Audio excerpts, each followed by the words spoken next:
দিতে পারো নাই, একদিন নয়, 2 দিন নয়, 50,000 বছর আল্লাহর সামনে দাঁড়ানো লাগবে।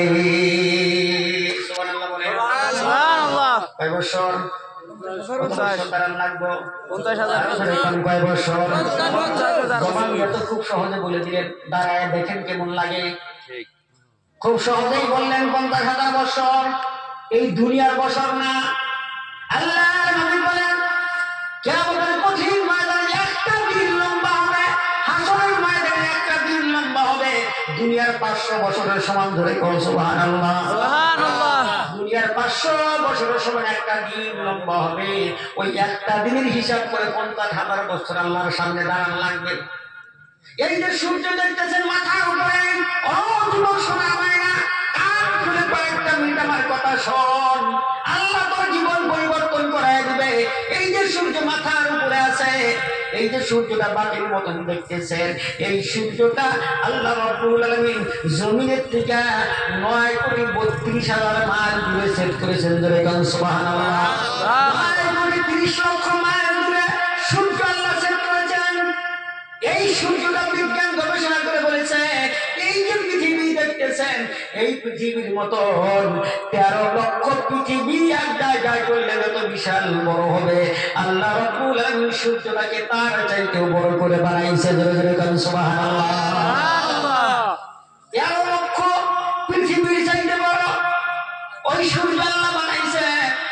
সূর্যের ভিতরে 12টা মুখ আছে, 12টা মুখের মধ্যে 11টা মুখ আল্লাহ বন্ধ করে রাখছেন। একটা মুখ খোলা আছে, দুনিয়ার জমিনের মধ্যে তাপ ছেড়ে দিতেছে। তাও অতটুকু তাপ দুনিয়ার জমিনে দেয় যতটুকু তাপ আপনার একটা মখলুক বরদাস্ত করতে পারে, ছোট্ট একটা জানোয়ার বরদাস্ত করতে পারে।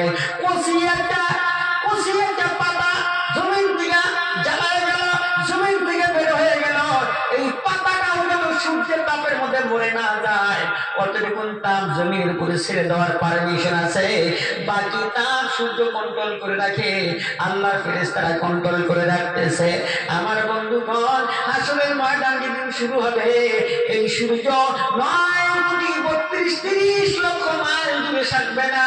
গুনাহগারের আঘাত উপরে মাথার আঘাত উপরে সূর্য চলে আসবে, মাথার চামড়ি টাস টাস করে ফেটে যাবে, মাথার চামড়ি টাস টাস করে ফেটে যাবেন।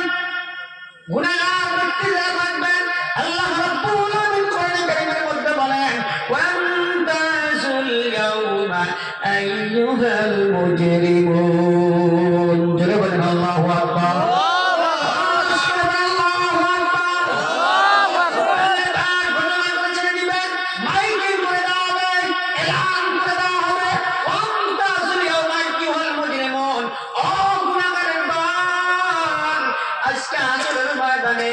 আমার নেককার বান্দাদের সাথে থেকে তোমরা আলাদা হয়ে দাঁড়ায় দাও। নাউজুবিল্লাহ কোন, নাউজুবিল্লাহ। ময়দানের মধ্যে আমি যদি এখন বলি, এই তুমি অপরাধ করেছো, কান ধরে উঠা বসা করো, কথা কন, সে ব্যক্তি লজ্জা পাবো না না পাবো? লজ্জা পাবো না পাবো? আমরা 10 জন মানুষের সামনে যদি একজন মানুষকে কান ধরে উঠা বসা করে, মানুষটা কত লজ্জা পায় যাবো। ও বন্ধু সোনার ময়না, দুনিয়ার লজ্জা তো সাধারণ লজ্জা, আসলের ময়দানে কোটি কোটি মানুষ থাকবে বন্ধু। ওই কোটি কোটি মানুষের মধ্যে আল্লাহ ঘোষণা করে দিবেন, এই গুনাহগার যারা আছো, পাপিষ্ঠ ব্যক্তি যারা আছো, আমার নেককার বান্দাদের সাথে থেকে তোমরা আলাদা হয়ে দাঁড়ায় যাও। গুনাহগারেরা আলাদা হইতে যাবে না, শরম পাবে, লজ্জা পাবে। কথা বলেন ঠিক না বেঠিক? লজ্জা পাবে, শরম পাবে। আর আলাদা হলেই তো গুনাহগার বলে পরিচয় হয়ে যাবে। কেমনে করে আলাদা হয়ে যায়? আলাদা হইতে যাবে না, আল্লাহ রাব্বুল আলামিন কুদরত দিয়ে একটা বাছুরি করবে, এমন একটা বাছুরি করা হবে সোনা, ওই বাছুরির থেকে কেউ বাঁচতে পারবে না। আল্লাহর কুদরত দিয়ে যখন বাছুরি করবে, গুনাহগার ব্যক্তিগুলো আলাদা হয়ে দাঁড়ায় যাবে। জোরে বলেন নাউজুবিল্লাহ। আলাদা হয়ে দাঁড়ায় যাবে।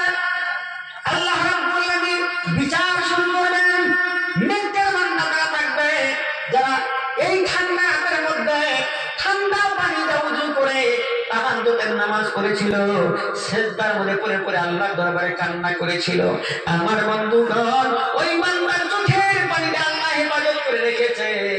জাহান্নামের আগুন যেদিন জ্বলতে থাকবে, জাহান্নাম যেদিন হাসরের ময়দানের দিকে আসতে থাকবে, আমার